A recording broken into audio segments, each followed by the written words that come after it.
ഇന്ന് ഞങ്ങളുടെ വീട്ടിൽ സഹായത്തിന് വരുന്ന ചേച്ചി വരുന്ന ദിവസമായിരുന്നു. അപ്പോൾ ചേച്ചിയാണെങ്കിൽ കുറേ തേങ്ങയൊക്കെ പൊതിച്ചിട്ട് എനിക്ക് കൊണ്ടുപോകാനുള്ള തേങ്ങയൊക്കെ ചിരവിയെടുത്ത് വെക്കുവാണ്. ഇത് ഞാൻ ഫ്രീസ് ചെയ്താണ് കൊണ്ടുവന്നത്.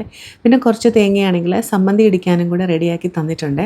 അപ്പോൾ ഞാൻ ഈ സമ്മന്തി ഇടിക്കുന്ന സമയത്ത് തേങ്ങയാണ് ഒരുപോലെ വറുത്ത് കിട്ടുന്നതിനായിട്ട് മിക്സിയുടെ ജാറിലേക്കൊന്ന് ക്രഷ് ചെയ്ത് എടുത്തിട്ടുണ്ട്. ഇനി ഇത് ഉരുളിയിലേക്ക് ആക്കി കൊടുത്തിട്ടുണ്ട്.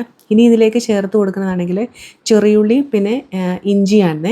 ഇത് രണ്ടിനും ഒരു കണക്കില്ല, ഇതൊക്കെ ഒരു കൈക്കണക്കായിട്ടാണ് ചേർത്ത് കൊടുക്കുന്നത്. പിന്നെ വറ്റൽമുളകും പിന്നെ കുറച്ച് അധികം കറിവേപ്പിലയും ചേർത്ത് കൊടുക്കുന്നുണ്ട്. ഇനി ഇതിലേക്ക് കുറച്ച് കുരുമുളക്, മുഴുവനെയുള്ള കുരുമുളകും ചേർത്ത് കൊടുത്തിട്ടുണ്ട്.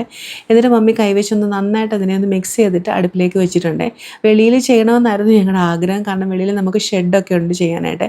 പക്ഷേ നല്ല മഴ ആയതുകൊണ്ട് ഞങ്ങളത് ഒഴിവാക്കി, വീടിനുള്ളിൽ തന്നെ ചെയ്യാമെന്ന് വിചാരിച്ചു. അതുകൊണ്ട് തന്നെ ഗ്യാസിൽ ചെയ്യുന്നതുകൊണ്ട് കുറേ സമയം എടുത്തു ഇതൊന്ന് നന്നായിട്ട് വറന്ന് കിട്ടുന്നതിനായിട്ട്.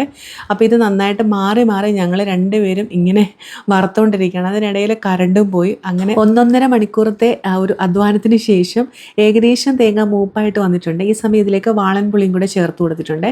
എന്നിട്ട് വീണ്ടും വറുത്തുകൊണ്ടിരിക്കുകയാണ്. അപ്പം ഇപ്പോൾ വേണ്ട തേങ്ങ നന്നായിട്ട് വറുത്ത് മൂത്ത് വന്നിട്ടുണ്ട്. ഇനി ഇതിലേക്ക് ഉപ്പ് ചേർത്ത് കൊടുക്കുന്നുണ്ട്. മമ്മി ഒരു അല്പമാണെങ്കിൽ മല്ലിപ്പൊടിയും പിന്നെ എരിവുള്ള മുളക് പൊടിയും എരിവില്ലാത്ത മുളക് പൊടിയും രണ്ടും കൂടി ചേർത്ത് കൊടുക്കുന്നുണ്ട്.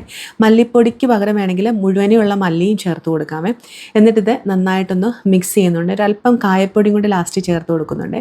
ഇപ്പോൾ തന്നെ കറണ്ട് വന്നിട്ടുണ്ടായിരുന്നു. ഇനി ഇത് മിക്സിയുടെ ജാറിലേക്ക് ആക്കിയിട്ട് കുറച്ച് ഇട്ടിട്ട് നന്നായിട്ട് പൊടിച്ചെടുക്കുക. പൊടിക്കുമ്പം നന്നായിട്ട് പൊടിക്കുക. ചിലർക്ക് തരി കൂടിയതായിരിക്കും ഇഷ്ടം, ചിലർക്ക് തരി കുറഞ്ഞതായിരിക്കും ഇഷ്ടം. അപ്പോൾ നമ്മൾ ഇതുപോലെ ആണെങ്കിൽ പൊടിച്ചെടുത്തിട്ടുണ്ട്. ഇത് ഞങ്ങളുടെ പത്തനംതിട്ട ഭാഗത്ത് മാത്രമാണോ എന്നെനിക്കറിയത്തില്ല. ഞങ്ങളുടെ ഇവിടെ നമ്മൾ പുറത്തേക്കൊക്കെ പോകുന്നവരൊക്കെ കോമൺ ആയിട്ട് ഉണ്ടാക്കിക്കൊണ്ട് പോകുന്ന ഒരു സമ്മന്തിപ്പൊടിയാണ്. ഇതാണെങ്കിൽ ഫ്രിഡ്ജിലൊന്നും വെക്കാതെ തന്നെ കുറച്ച് അധികം നാളെ കേടാകാതിരിക്കുക. നല്ല ടേസ്റ്റ് ഉണ്ടായിരുന്നേ.